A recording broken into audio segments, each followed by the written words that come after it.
Bom dia, irmãos. Vamos ter aquele nosso momento de abertura, não é? Vamos agradecer ao Senhor também pela salvação e pela edificação. Oremos ao Senhor.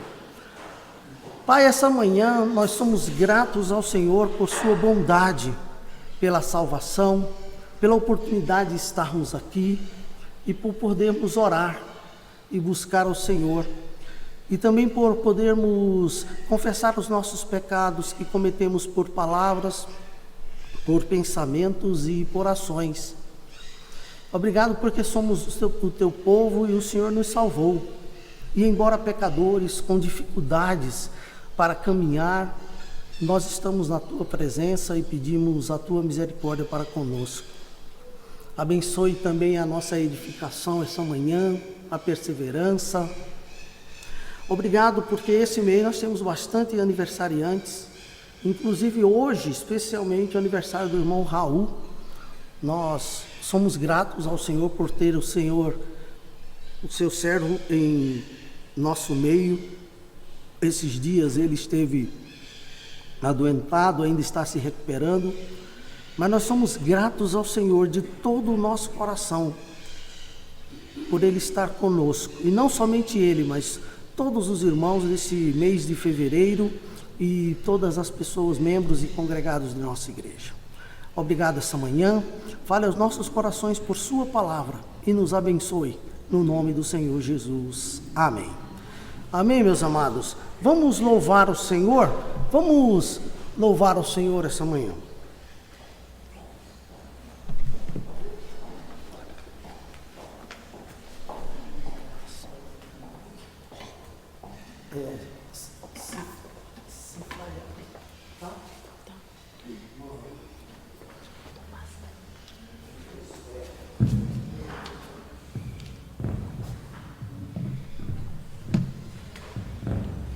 Bom dia, irmãos.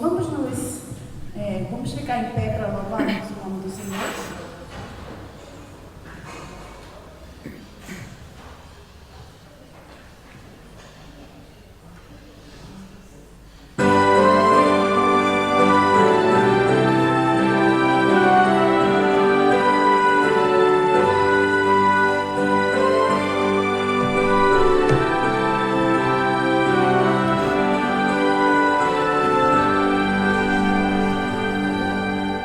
Deus é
Olha Santo derramado, a cabeça vem me ungir, vai meu cálice transbordando, o grandioso vem fluir. Certamente que a bondade sempre a mim seguir terei, e no lar da eternidade muito feliz habitarei, e no lar da eternidade muito feliz habitarei.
Bom dia outra vez aos irmãos, aos que chegaram agora.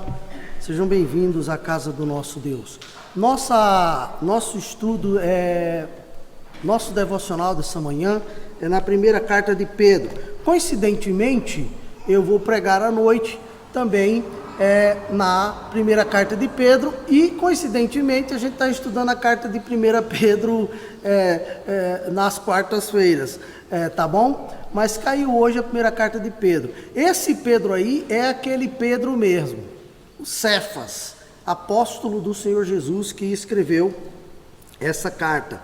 A maioria das cartas gerais do Novo Testamento foram escritas entre 60 e 65, no máximo 70 depois de Cristo, por conta de que no ano 70 houve a destruição da cidade de Jerusalém pelo general Tito.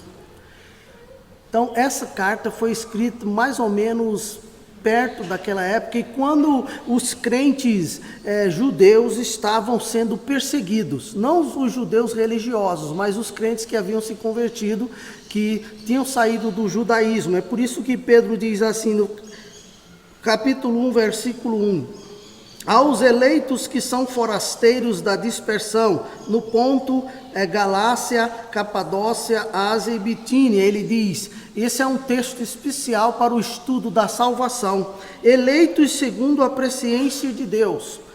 E interessante é que nessa carta de 1 Pedro, há textos assim, especiais que a gente cita sempre, e às vezes não fala a referência. Ela fica uma carta lá atrás, às vezes você cita o texto, mas não cita a referência. Um dos versículos é esse, capítulo 1, versículo 2. O outro é o versículo 3, que fala: bendito o Deus e Pai de nosso Senhor Jesus Cristo, que, segundo a sua misericórdia, muita misericórdia, nos regenerou para uma viva esperança mediante a ressurreição de Jesus Cristo dentre os mortos. Aí se você virar a página aí do capítulo 1, você vai ver um outro texto bem interessante ainda, no capítulo 1, que fala sobre a obediência, né? E ele diz assim, versículo 17, ora, se invocais por Pai aquele que sem acepção de pessoas julga segundo obras de cada um, portai-vos com temor durante o tempo da vossa peregrinação. Quer dizer, durante o tempo em que você vive aqui. Se você for lá no capítulo 2, e no capítulo 2 ele fala sobre os cristãos, e ele diz assim que nós temos uma casa espiritual, não é? Mas nós temos uma casa não permanente aqui nessa terra, mas ela é espiritual. Aí ele fala de novo sobre pedras vivas, porque, não sei se você lembra, Jesus disse a Pedro, não é? Quando perguntou, quem os homens dizem que eu sou? Aí Pedro foi quem disse para ele, não foi?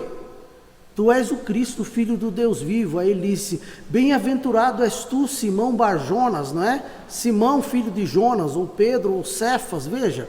Ele disse assim, não foi carne e sangue que te revelou o que você acabou de dizer. Aí Jesus disse assim, você falou a verdade. Sobre esta pedra edificarei a minha igreja. Aí você lê aqui a segunda carta de Pedro, ele de vez em quando está falando em pedra, porque o nome dele significa uma pedra pequena. Veja, capítulo 2, versículo 4. Chegando-vos para ele, a pedra que vive, olha, rejeitada assim pelos homens, mas para com Deus eleita e preciosa. 5. Também vós mesmos, como pedras que vivem, sois edificados casa espiritual, para serdes sacerdócio santo, a fim de oferecerdes sacrifícios espirituais agradáveis a Deus, por intermédio de Jesus Cristo. Aí você vai no versículo 9, está aquele famoso versículo. Vós, porém, sois raça eleita, sacerdócio real, nação santa, povo de propriedade exclusiva de Deus, a fim de proclamardes as virtudes daquele que vos chamou das trevas para a sua maravilhosa luz. Se você virar a página, tem aquele versículo que fala sobre o ministério pastoral. Capítulo 2, versículo 25, quando Pedro diz que Jesus é o pastor por excelência. Veja, 2:25 diz assim, porque estáveis desgarrados como ovelhas, agora porém vos convertestes ao pastor e bispo da vossa alma. Que coisa, não é? Há uma carta pequena lá no final do Novo Testamento, e ela vai tendo assim tantas citações que a gente conhece, mas que às vezes a gente deixa passar. Quando você virar a página, veja capítulo 4, não capítulo 3, mas capítulo 4, versículo 10, veja o que diz lá. Servi uns aos outros, cada um conforme o dom que recebeu, como bons despenseiros da multiforme graça de Deus. É desse versículo, juntamente com os outros dos dons, que nós entendemos por analogia que Deus deu pelo menos um dom a cada um. Porque Jesus disse, vós recebereis o dom do Espírito Santo. Aí junto com esse versículo que tem, pelo menos cada crente salvo por Jesus recebeu pelo menos um dom. Aí os outros aí, o Espírito Santo, diz a Bíblia, distribui a cada um como quer. E ele tem aquele versículo que a gente gosta de usar, não é? Quando o diabo está nos atacando, capítulo 5, versículos 6, 7 e 8. E 9 também, que fala sobre humildade, não é? Sobre estar na presença de Deus, sobre lançar sobre Deus toda a nossa ansiedade e tomar cuidado, porque o diabo anda gritando por aí, não é? Rugindo como um leão. Diz, humilhai-vos, portanto, sobre a poderosa mão de Deus, para que ele em tempo oportuno vos exalte, lançando sobre ele toda a vossa ansiedade, porque ele tem cuidado de vós. Sede sóbrios e vigilantes. O diabo, vosso adversário, anda em derredor, como leão que ruge procurando alguém para devorar. Resisti-lhes firmes na fé, certos de que sofrimentos iguais aos vossos estão se cumprindo na vossa irmandade espalhada pelo mundo. Então Pedro, depois de exortar os irmãos sobre a perseguição que eles estavam enfrentando pela fé, ele diz assim, olha, não te desespera, porque todo mundo está sendo perseguido, o mundo cristão, é isso que ele diz, não é? Olha, iguais a vós, versículo 9, resisti-lhes firmes na fé, quer dizer, resistir ao diabo e suas artimanhas. Então ele associa a perseguição a uma operação do maligno, e na verdade era naquela época, não é? E hoje ainda é normal, não é? Espiritualmente falando, né? Certos de que sofrimentos iguais aos vossos, ele diz assim, os sofrimentos que vocês estão passando, os outros irmãos estão passando também, né? Aos vossos estão se cumprindo na vossa irmandade espalhada pelo mundo, quer dizer, está se cumprindo na vida da igreja. Hoje não é diferente, não é verdade? A igreja sofre do mesmo jeito. Em alguns lugares, como o nosso país aqui, nós temos mais perseguição psicológica, de palavras. Hoje, alguns anos atrás, quando eu ainda estava no seminário, nós iríamos fazer uma missão numa cidade no interior de Pernambuco e nós somos impedidos de ir fazer lá. Quando nós anunciamos e a igreja, que a nossa igreja estava fundando naquele interior, as autoridades da cidade, que naquela época era padre, delegado e prefeito, né? E o padre tinha muito mais força naquela época, não hoje, né? Mas eles falaram ali na cidade deles, não. A gente não pôde ir por ameaça, porque alguns anos antes, um pastor da nossa igreja, que era um general, eu não sei se era general ou era uma patente antes, aposentado, que foi meu professor de hebraico, ele foi com uma das nossas igrejas para o interior lá perto para fazer um culto ao ar livre, fundar uma igreja, e isso, veja, não faz nem 50 anos, né? Ele foi lá e quando eles estavam pregando, lá o líder da cidade, né, que na época era o padre lá, e essas 3 pessoas, mandaram parar o culto. O delegado chegou lá com com policiais e desligou o equipamento e cancelou o culto e ainda quebrou umas coisas. Só que ele não sabia que o irmão que estava lá, que é o pastor Abelardo, era da reserva, de alta patente. Mas naquela época ele não estava na reserva. Ele foi na reserva quando deu aula para a gente, ele não estava na reserva ainda. Então ele estava lá de folga. Então ele tinha ido tomar um café, quando ele voltou, estava lá aquela confusão, querendo prender. Aí ele foi falar, o cara tentou desacatar ele, o próprio delegado. Aí ele disse, mas você sabe o que você está falando? Eu estou falando com você, religioso, quer atrapalhar a gente aqui. Ele puxou a carteira, fez assim, todo mundo. Ele falou, bota tudo no lugar e volta para o lugar de vocês, senão vou dar ordem de prisão a cada um e depois nós vamos nos entender. Ele contou isso para a gente em sala de aula, não é? Aí você veja, o que eu quero dizer é que nós somos perseguidos, não é? Não mais dessa forma. Hoje em dia, se você quiser fazer um culto aqui na praça, a gente pode até fazer sem pedir à prefeitura, em nossos horários de culto. A gente pode ir lá e sentar e fazer, se for no nosso horário de culto, e não tiver nenhuma programação marcada, vamos dizer, como hoje, não é? E nós não somos perseguidos por distribuir folheto, pregar o evangelho. A pessoa pode não aceitar, mas querer impedir não pode por causa da liberdade religiosa. Mas tem lugar que não pode, não é verdade? Você viu aquele negócio da Índia que eu falei a semana passada, em outros lugares. Eu conversando com o Kenneth essa semana, em Cuba tem alguns lugares que eles podem até falar. Tem outros, como o Beto estava, que não pode. É uma coisa assim, e tem perseguição assim no mundo inteiro. Não é? Já havia naquela época, diz aqui Pedro, não é? E essas coisas acontecem na irmandade toda, quer dizer, para nós todos, porque quando um sofre, os outros sofrem junto, não é? A gente não sofre na pele, mas a gente sofre emocionalmente, saber que uma pessoa, como eu, como nós, que defendemos a fé para a salvação, para a edificação, para crescimento das pessoas, como diz, o ensino da Bíblia para ser útil, para a correção e ensino na justiça. Como que uma pessoa que pode estar defendendo uma coisa que vai abençoar a vida da pessoa para sempre é perseguido? Não é verdade? Você já imaginou isso? Mas às vezes eu fico pensando, não é? Por que as pessoas não querem ouvir a gente o evangelho que é para o bem delas? Só pode ser o diabo. É por isso que Pedro diz aqui, cuidado que é o diabo que está por trás, ó. No ouvido dos incrédulos, eles não entendem, eles não sabem fazer a diferença entre a voz de Deus e a voz do diabo, não é?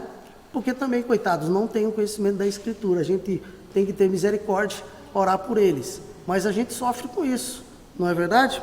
Amém, meus irmãos? E essa primeira carta de Pedro aqui, na verdade, ela foi escrita para aqueles irmãos, para aquelas igrejas que vivem sob pressão, não é? E hoje em dia, a nossa igreja vive sob pressão também, não é? Mesmo aqui no Brasil, uma pressão mais psicológica. Toda vez que tem eleição, a gente fica preocupado, quem que vai ser eleito, não é, irmão Raul? Que vai ser contra a igreja. E às vezes a pessoa não diz eu sou contra a igreja, às vezes ela é contra a igreja, liberando o que a gente prega contra, para a população ir contra a gente, não é verdade? Então vamos orar, não é? Que Deus abençoe essa palavra em nossos corações. Pai, obrigado pela primeira carta de Pedro, obrigado porque o Senhor nos abençoou e a gente pode ter uma noção mesmo panorâmica dessa carta, e podemos enxergar, ela foi escrita para nós também. É por isso que a cada dia a sua palavra ela é renovada, porque ela é inspirada pelo Espírito Santo para a nossa edificação na tua palavra, no nome do Senhor Jesus. Amém. Amém, meus amados. Deixa eu coisar aqui. Você passa aí para mim, Pedro. Nós temos algumas informações para os irmãos. Nossa escola bíblica dominical, nesse estilo, nesse assunto de ação doutrina, vai só até a semana que vem, porque na outra semana nós temos retiro. Então, é por isso que no domingo, final do mês, dia 20, hoje escola, nós temos escola, é a semana que vem, né? Não, na outra.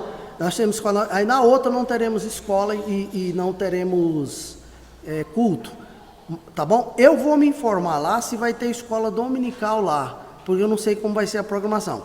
Se não tiver escola dominical lá, aí nós fazemos a nossa escola aqui, para quem não vai para o acampamento, certo? Eu vou combinar, a gente vai ver lá, né, Gé? O Danilo ficou de passar a programação, a gente vê, aí informa os irmãos com antecedência, tá bom? Mas esses estudos aí da ação doutrina terminam a semana que vem, se for a vontade de Deus, né? Porque toda semana eu vou terminar uma lição e aí passa, né? Tá bom? Alguém disse assim, é porque eu falo demais, fica enrolando, ó, tá repreendido, não é?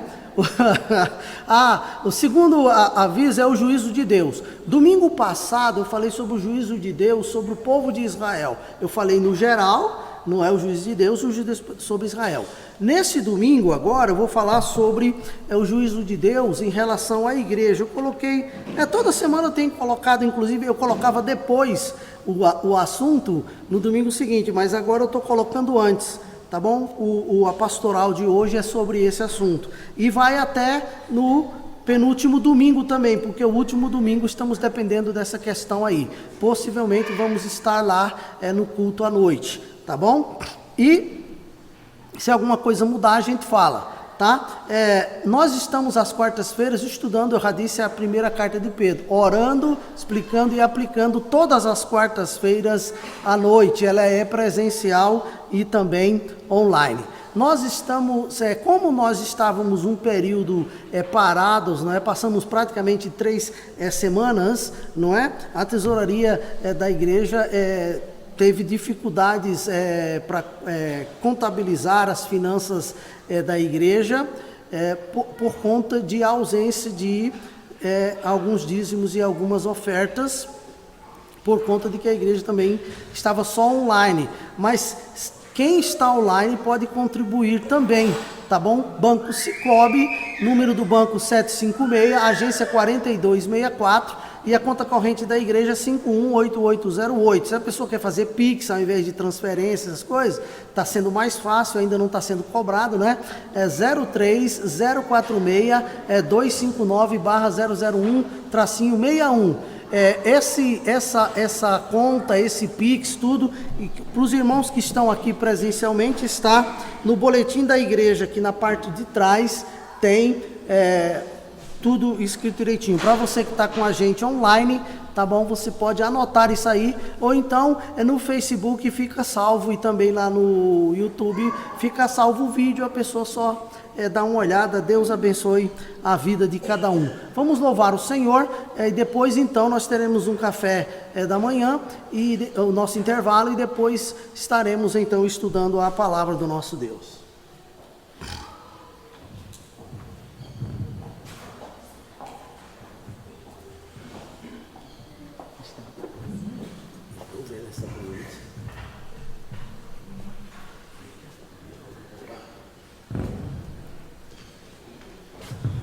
Eu convido os irmãos mais uma vez a estar em pé.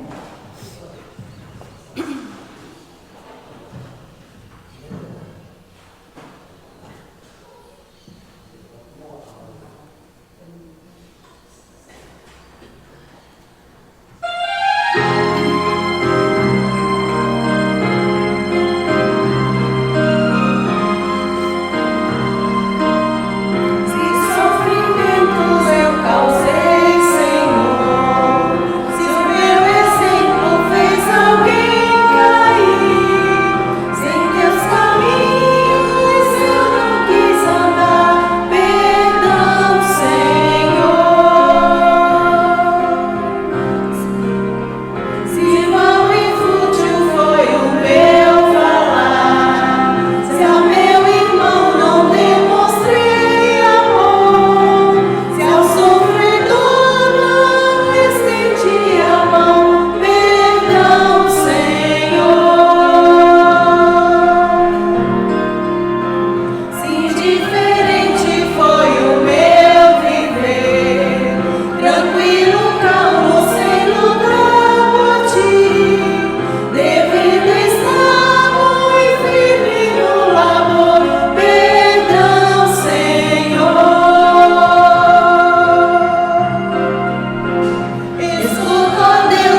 Deus.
Então, nós seríamos esses 4 versículos, não é?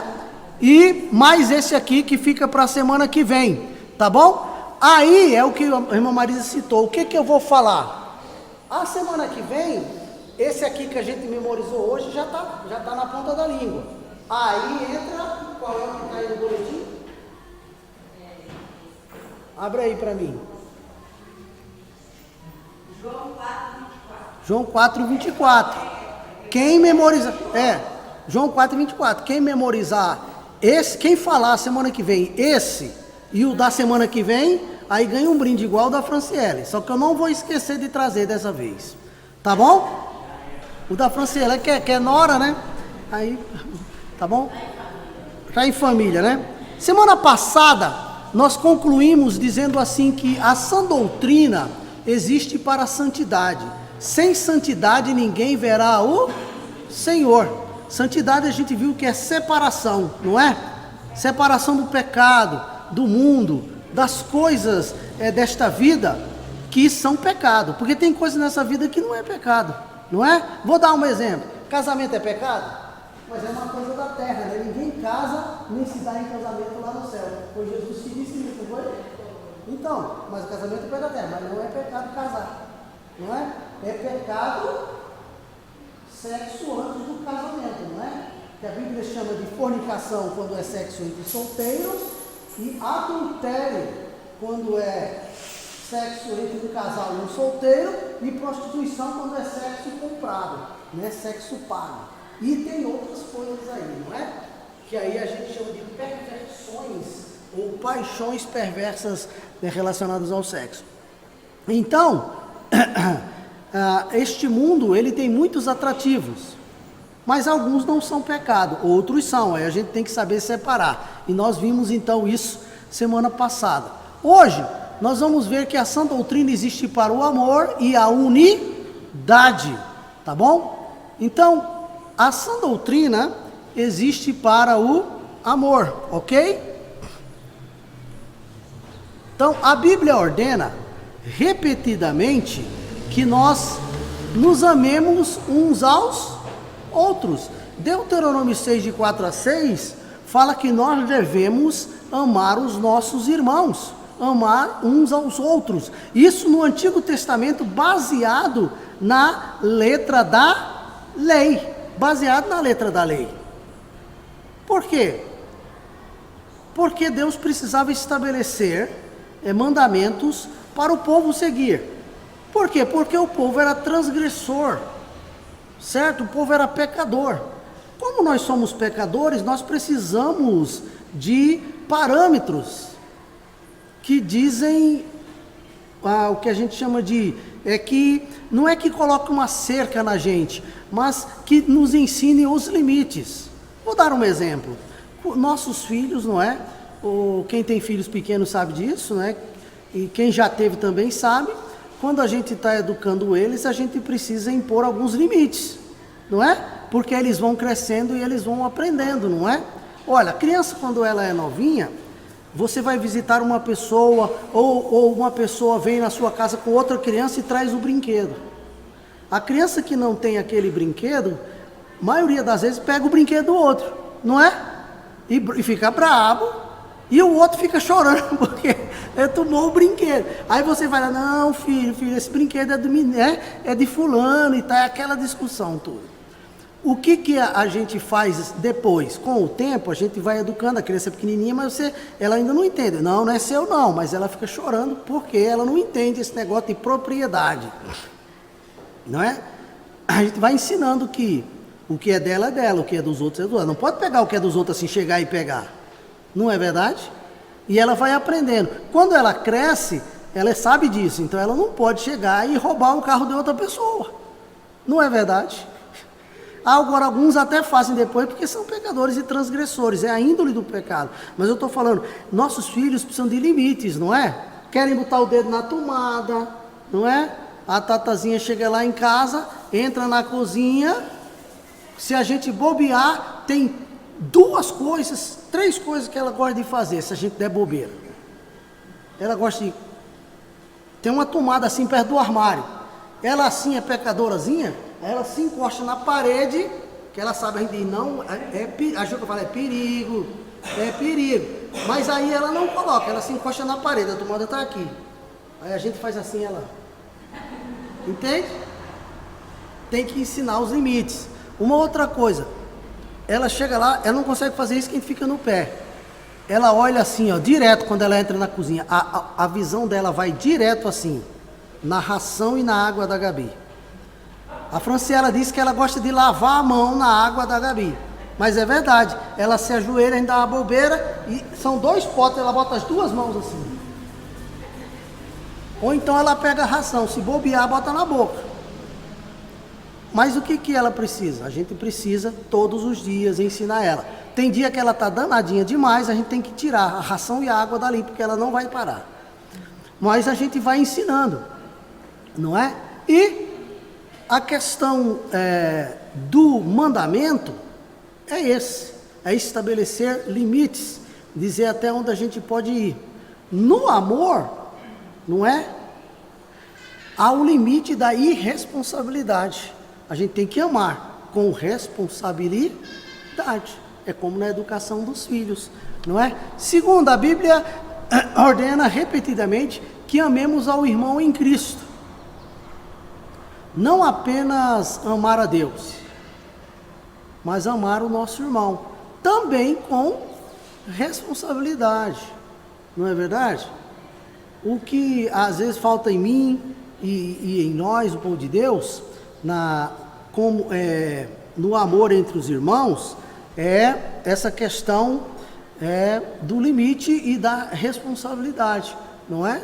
Às vezes a gente confunde amizade com liberdade, com libertinagem, não é? Às vezes a gente ama em excesso e libera geral, não é? A gente tem que ter esse tipo de entendimento, não é? Terceira coisa, a Bíblia fala que amemos ao próximo.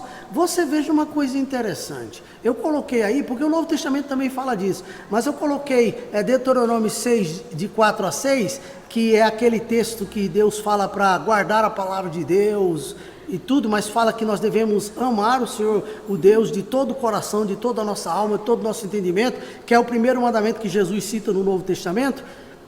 E Levítico 19, 18, que fala de amar o próximo. Por quê?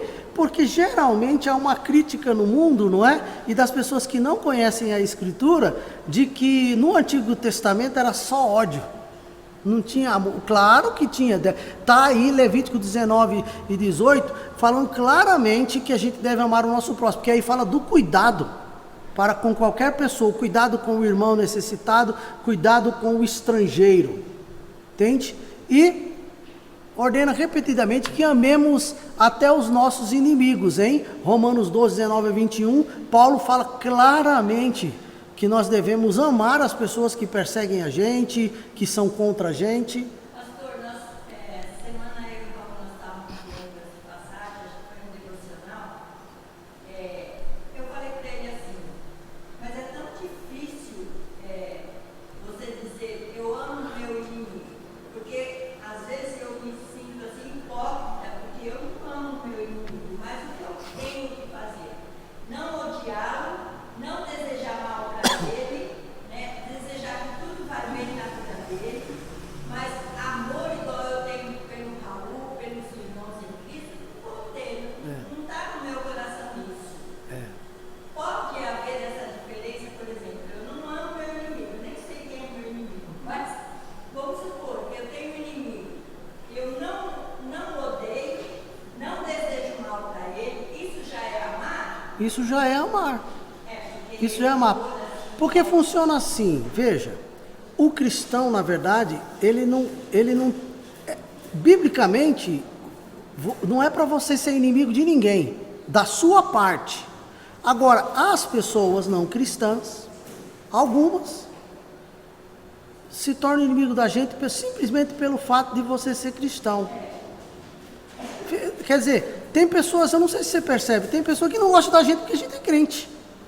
E se ele puder fazer alguma coisa para prejudicar a gente, faz. E isso aí é muito claro. Então uma pessoa que persegue a igreja, vamos dizer, nesses países aí, mas eles são inimigos da igreja. Então eles são meus inimigos porque eles são, não é porque eu sou. E a maior prova de amor é essa, é eu querer que a pessoa não se dê mal, que ela receba Cristo como Salvador, orar por ela, não é? E se ela precisar, ajudá-la, não é? Tem gente que quer o nosso mal, mas a gente ajuda, a gente ora. Se precisar, a gente está lá. Essa é uma prova do nosso amor, que é o amor de Deus. Veja, Deus amou o mundo de tal maneira, para que todo aquele que nele crê não pereça, mas tenha a vida eterna. Se você ler ao contrário, você vai entender o seguinte: Deus ama e dá a oportunidade, mas se a pessoa não crê, a pessoa vai perecer. É porque Deus não ama? Não, é porque a pessoa escolheu perecer. É a mesma coisa, não é, Jorge? A pessoa é meu inimigo porque ela escolheu ser meu inimigo. Não fui eu que provoquei a inimizade. Agora, a pregação do Evangelho, o ensino do Evangelho, às vezes provoca as pessoas a serem nossos inimigos, porque elas acham que a gente está apontando os pecados dela. Olha, vou dar um exemplo simples. Tem pessoas, vou dizer dentro da igreja, que cometem certo tipo de erro, mas não confessa, certo? É o que a gente chama de pecados ocultos, não é? E tem alguns até que confessam, mas não se arrependeu. Confessa porque foi pego. A pessoa descobriu, a gente descobriu, a igreja, a mulher, o marido, alguém descobriu. Então a igreja teve que disciplinar, ou não disciplinou, porque está esperando a pessoa se arrepender e confessar, não é? Mas aí, vou dar um exemplo. A senhora, eu, Jorge, o Gérgio, a irmã Isabel, não é? O pastorato, ou qualquer pessoa tem a oportunidade de falar aqui na igreja, aqui na frente, ou numa conversa, e fala sobre aquele tipo de coisa. Olha, a pessoa que faz aquele tipo de coisa, ela naturalmente pensa o quê? Alguém falou para o Jorge, né? Alguém falou isso aí para o pastor que eu ando fazendo, o pastor só fala sobre isso. Alguém falou para a Isabel, por isso que ela está falando, quando na verdade não é. Não é verdade? Olha, hoje à noite eu vou pagar sobre o juízo de Deus para a igreja, não é? Mas eu não vou falar, porque nós tivemos uma conversa hoje de manhã, o assunto, mas está aqui, eu já coloquei um pequeno esboço da introdução que eu vou falar. A pergunta de Pedro coloca o contexto imediato do versículo 17, que é os versículos de 12 a 16, em um contexto teológico mais amplo. Os irmãos talvez se perguntem, por que o povo de Deus está sofrendo e os malfeitores estão ficando impunes? Então Pedro explica que o fogo ardente e refinador que surge no meio de vós, lá no versículo 12, é na realidade um fogo do julgamento de Deus. Mas essa palavra traduzida por julgamento, uma palavra crima, não tem necessariamente o sentido de condenação no inferno, mas é um termo mais amplo que pode se referir a um julgamento que resulta em avaliações boas e más, um julgamento que pode redundar em aprovação ou em disciplina, bem como em condenação. Aí eu coloquei, veremos isso hoje à noite, ou o restante disso hoje à noite. Então, o que acontece? As pessoas podem associar, não é? Entendeu? Então, vou dar um exemplo. Um exemplo assim, que a gente sempre dá. Uma pessoa que cometeu um adultério, sei lá, uma coisa assim, e ela não confessou. Aí hoje à noite eu vou dizer assim, o juízo de Deus é sobre os adúlteros, porque está lá em Apocalipse, né? Os adúlteros não entrarão no reino de Deus. Mas lá não tem só adúltero, idólatra, mentiroso, um monte de coisa. Mas aí vai citar, se a pessoa cometeu alguma dessas coisas, ela pode achar o quê? Mas toda vez que eu venho na igreja, o pastor fala sobre isso, não é? Está me apontando, mas não é, você entende? Aí a pessoa fica inimigo meu, fica inimigo do Jorge, ou de alguém que fala, porque acha que a gente está apontando a pessoa, mas não é verdade? Porque assim, a gente não podia falar, isso já aconteceu comigo. A gente morava no estado do Piauí e eu fui pregar numa igreja e eu falei sobre aquela mulher adúltera lá. O assunto era esse. Quando terminou o culto, teve que fazer uma comissão e ir na casa de um membro lá da igreja, porque a pessoa disse que toda vez que eu ia pregar eu falava sobre aquele assunto. Estava apontando ela. Mas ela se entregou, porque o marido dela perguntou para ela, mas por que ele está te apontando? Você está falando sobre a mulher adúltera. Aí teve que abrir o jogo. Veja, a pessoa se irou com a palavra e se entregou. Aí foi descoberto que ela traía o marido. Veja, você está entendendo o que quer dizer? Às vezes acontece esse tipo de coisa. De a pessoa ficar inimigo da gente, porque pensa que a gente provocou, não é? Então a gente tem que tomar muito cuidado. Agora, o amor, não há dúvida, pode esfriar, não pode? Mateus 24:12, quem lembra desse versículo? Se não lembrar, pode ler, vamos ver lá? Mateus 24:12, eu lembro dele. Ele começa dizendo assim: e por se multiplicar a iniquidade, O amor se esfriará de todos. de quase todos, não é? Vamos ver lá, Mateus 24:12.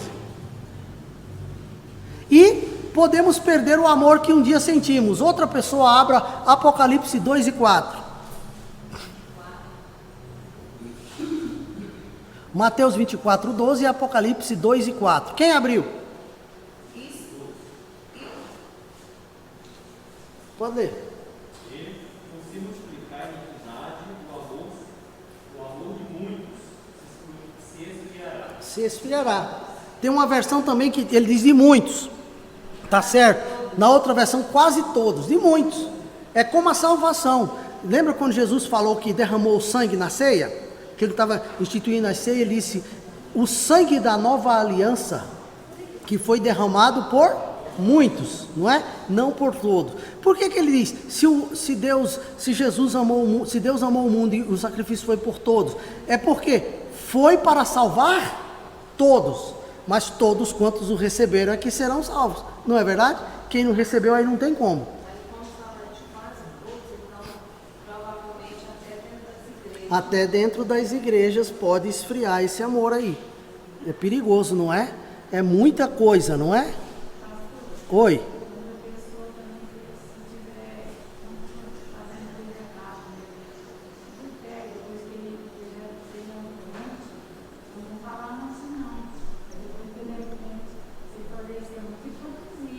Pois é. Mas como a gente é pecador, aí o que acontece? Às vezes a pessoa faz coisas erradas, não é? Mas leva tempo para cair a ficha. Ou tem gente que... Vou dar um exemplo. Algumas igrejas no passado puniam severamente as pessoas que pecavam. Qualquer tipo de pecado. Ainda hoje o testemunho de Jeová tira mesmo logo do rompimento, né? Eles têm uma doutrina assim em relação a isso de punição muito severa. Então, às vezes as pessoas pensam: se eu confessar, não é? Se eu falar, a igreja vai me expulsar. Na verdade, não vai. Quando eu assumi aqui a igreja, em algumas pessoas criou essa coisa na mente. Foi falando um para o outro que aqui se pecar é expulso. Mas não é. Todas as pessoas que nós excluímos por pecado é porque o pecado já era de vários anos. E a pessoa, apesar de aconselhamento, de conversa, não queria abandonar. Teve gente que disse assim para mim: não, eu vou viver com isso. Ora, você pode viver, agora como membro da igreja não dá, você pode ser até crente. E você tem que pedir a Deus misericórdia. A Bíblia diz: Deus é longânimo convosco, não querendo que ninguém se perca. Não é? É só por isso. Mas não é que é severo. É porque a igreja não pode tolerar no meio dela pecados confessados. Tem que ser perdoado. Mas a pessoa precisa perdoar. Aí o que é a disciplina? Não é? O que é a disciplina? É tentar recolocar a pessoa de novo no caminho. É dizer para a pessoa: se você se arrependeu, abandona e retorna a cultuar. A igreja perdoa. Uma pessoa uma vez disse assim para mim: mas o pessoal fica olhando para mim. Mas como que a pessoa vai falar com você se não olhar, não é?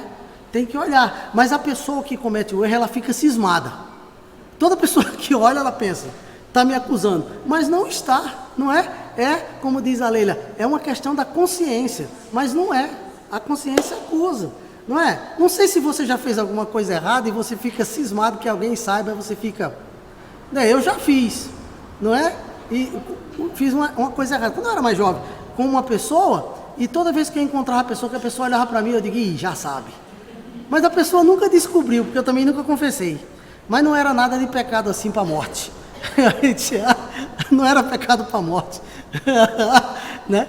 Veja.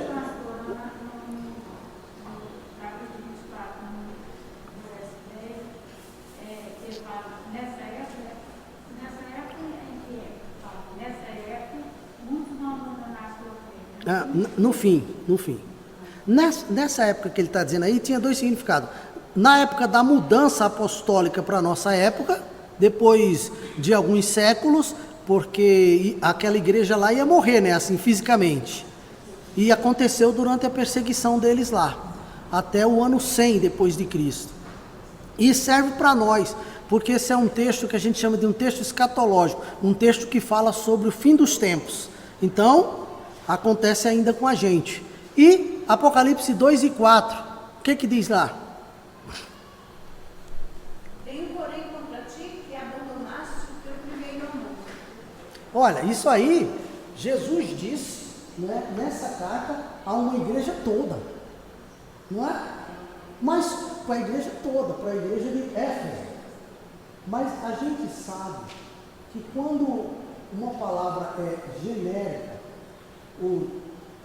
quando é falado assim para a multidão, nem todos haviam abandonado, mas todos eram membros, não é? Olha, um exemplo, não sei aqui o que foi que eu disse aqui da igreja, que eu disse para a pessoa, olha, mas a gente fazia isso, não estava certo. Aí a pessoa disse assim para mim, mas eu não sabia, porque eu não participei da assembleia, não sei o quê. Aí, só que é assim, o conceito de corpo, o conceito de democracia bíblica, né, assim que a gente chama, congregacional, é que eu tenho que procurar me informar sobre as coisas da minha igreja, e como nós somos um corpo, a gente sofre junto, certo? Quando uma pessoa olha de fora para a nossa igreja, e ela sabe que um de nós que está aqui deu um golpe nela, um exemplo, fez alguma coisa com ela, geralmente ela não diz assim, lá naquela igreja tem uma pessoa que fez isso. Ela diz como? Ela dá uma generalizada, mas nem todo, é uma ou duas pessoas, não é? Que às vezes fazem isso. A mesma coisa é quando Jesus disse, tenho contra ti que abandonaste teu primeiro amor. Ele diz assim, uma parte da igreja grande se afastou do Senhor. E os outros membros que estavam lá foi junto. Então, quando a restauração do Senhor vem para restaurar todo mundo. É como na volta do Senhor Jesus. Na volta do Senhor Jesus, ele vem buscar quem? A igreja. Quem estiver dentro de um templo como esse, que for a igreja, que for salvo, vai. Quem não for, vai ficar. Mas a gente aqui, eu olho para os irmãos, todos os que estão aqui, e penso assim, todo mundo que está aqui é salvo e vai para o céu. Não é assim que você pensa? Que você olha? Agora, como que você tem certeza que eu sou convertido mesmo? Não tem certeza, só nós. Você entende qual é a situação aí? A gente tem certeza, mas a gente tem esperança, não é, Lê? Olha, eu tenho esperança que meus filhos, não é?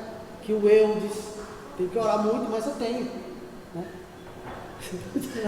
Estou brincando. A gente olha para os irmãos e fala, não, é salvo, né?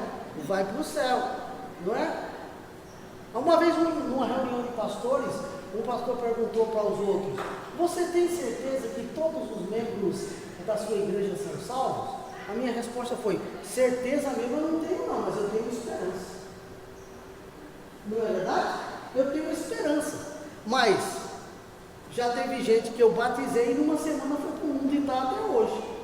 Batizei numa semana a pessoa desviou. E eu tinha esperança. E ainda tenho esperança que a pessoa volta. Mas tem gente que se converteu, que eu batizei, que é mais crente do que eu. Não é? Se tornou uma pessoa mais fiel. Aprendeu realmente o que eu ensinei e eu desaprendi algumas coisas. Um exemplo, não é? Então a gente vai vendo isso. Amém, meus irmãos? Então, continuando aí, ó. Nosso amor é, na verdade, uma reação ao amor de Deus. Veja, nós amamos porque Ele nos amou primeiro. 1 João 4,19. Então, olha, é o amor de Deus por nós, certo?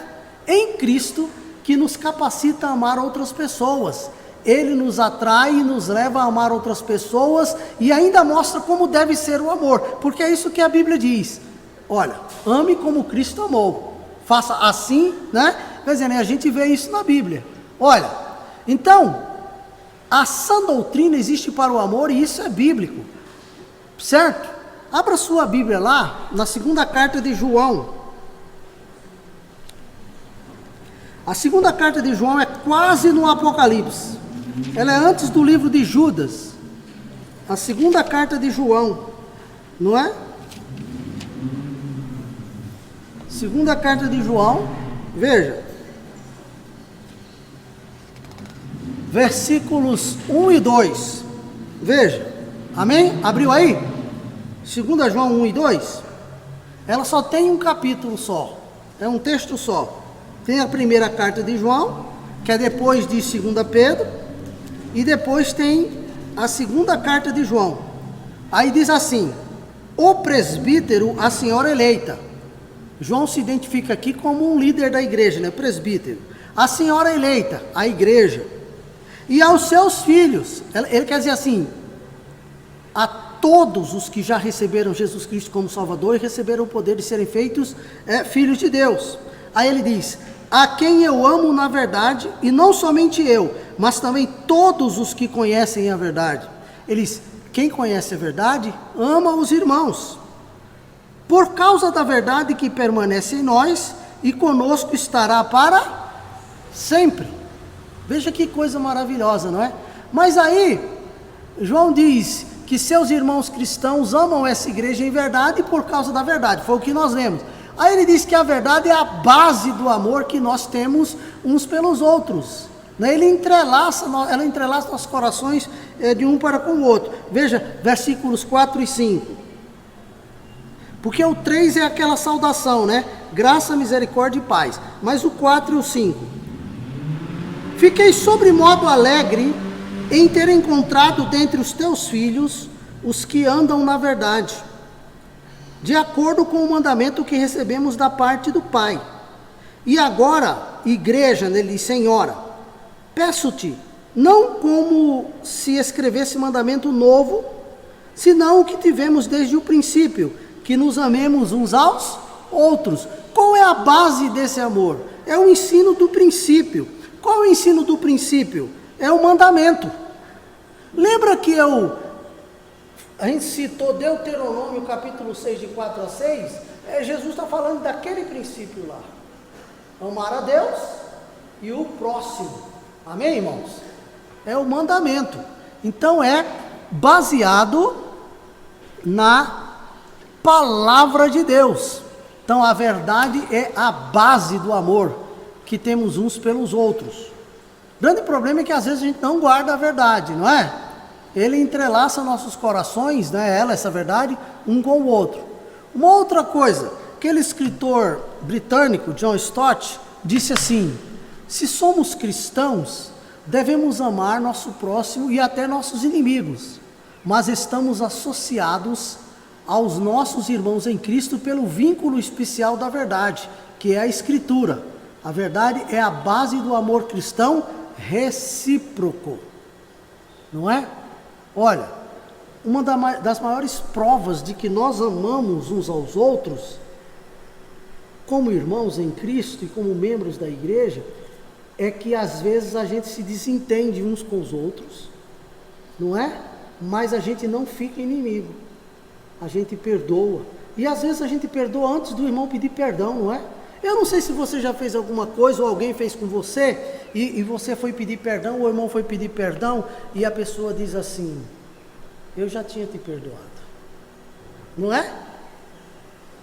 Aí uma vez uma pessoa disse isso para mim e eu fiquei pensando, mas como que essa pessoa já me perdoou? E eu perguntei, eu sou meio chato, né? Aí eu falei para a pessoa, mas como você já me perdoou? Depois eu perguntei, um outro dia.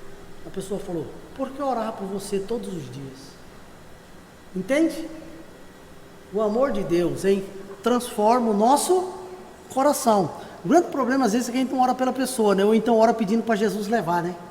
Leva teu servo, né? Abençoa a tua serva, né? Com a eternidade. Eu já vi uma pessoa orar assim por outra pessoa. Vamos orar por nós e, Senhor, abençoa a tua serva com a eternidade. Está pensando para a pessoa viver muito ou para a pessoa morrer? Ei, Jorge? Jorge, pastor, ora por mim. Aí, eu vou orar para Jesus dar a eternidade para o irmão Marisa, né? Não é, Jorge? Senhor, abençoa teu servo com a eternidade. Aí, se a pessoa orar por mim assim, eu vou perguntar: a senhora está pedindo para eu viver muito ou para Jesus me levar? Não é verdade? Então, queridos, veja, versículos de 7 a 11 aí, dessa mesma carta de João.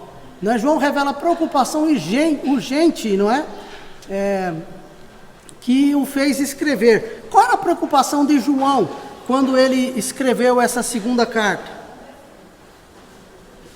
Veja lá, versículos de 7 a 11. Porque muitos enganadores têm saído pelo mundo fora, os quais não confessam Jesus Cristo vindo em carne. Assim é o enganador e o anticristo.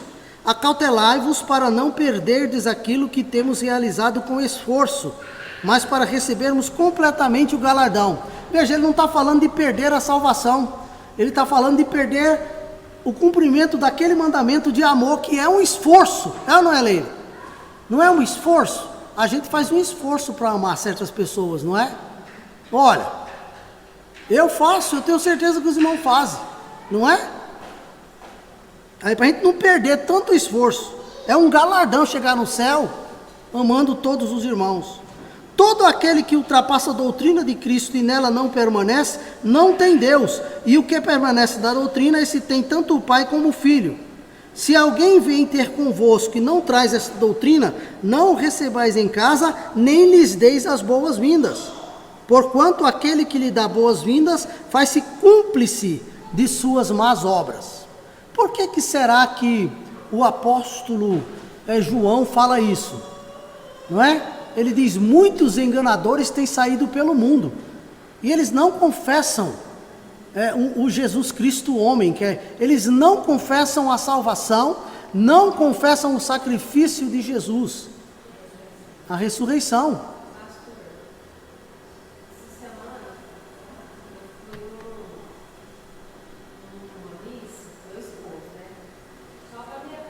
Certo, mas está certo.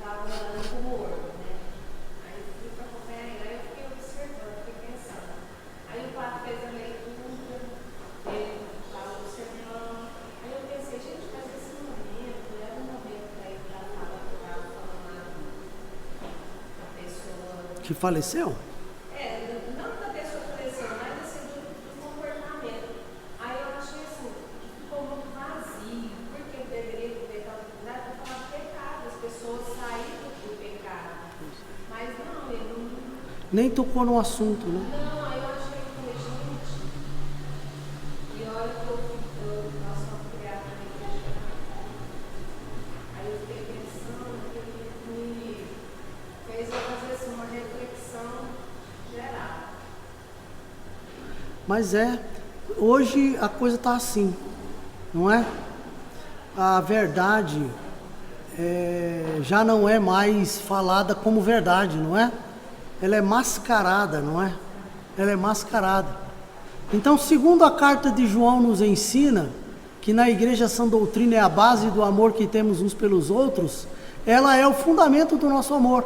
Ela nos leva a amar não é? É a razão do nosso vínculo especial como cristãos.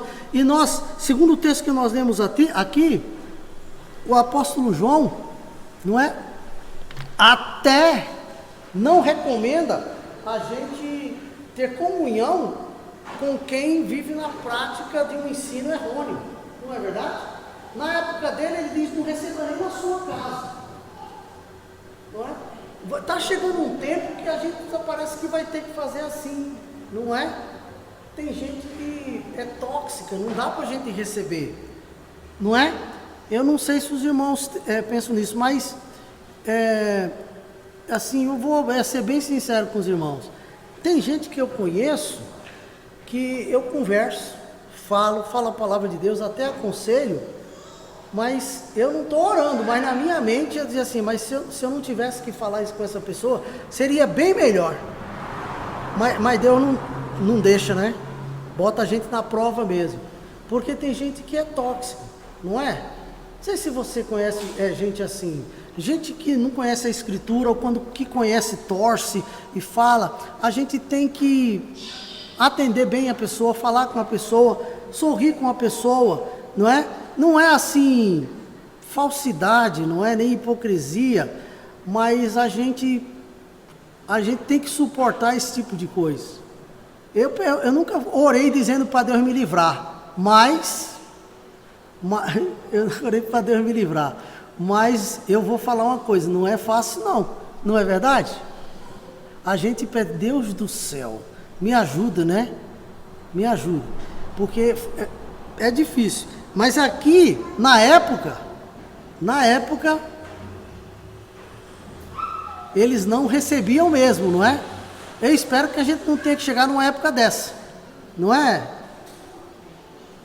De ter que conhece a Bíblia para confrontar Deus.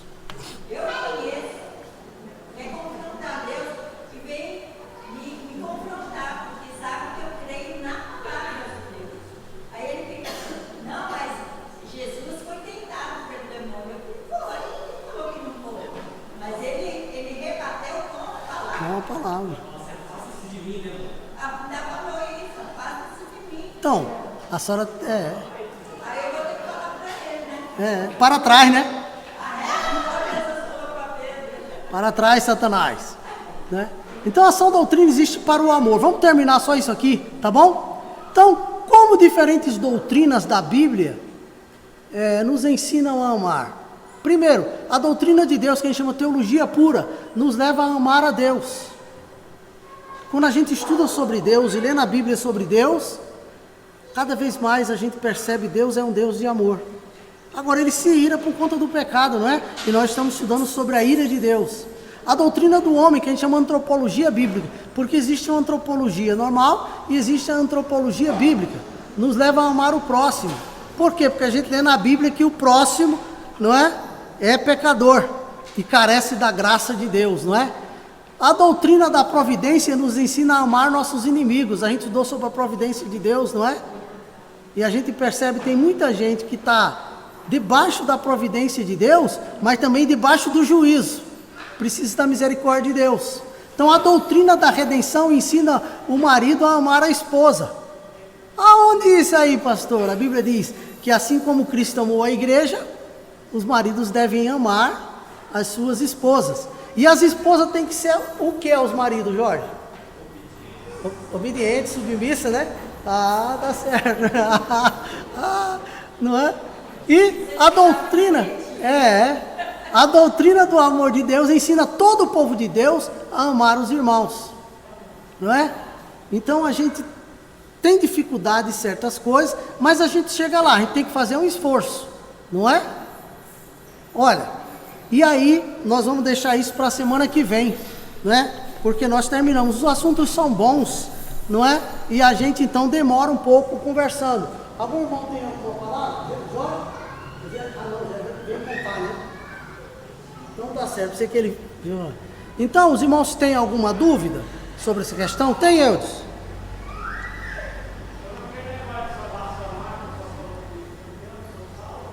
Ah, você? Ah, tá! Não, você tem que me amar. Não é, né? Deus abençoe os irmãos. Obrigado, tá bom? Deus abençoe a cada um. Nós vamos orar. Nós não saiam agora, nós temos duas coisas abençoadoras que a Gilca tem para falar, tá bom? Vamos só orar. Vem, Tatá. Vem orar com o vovô.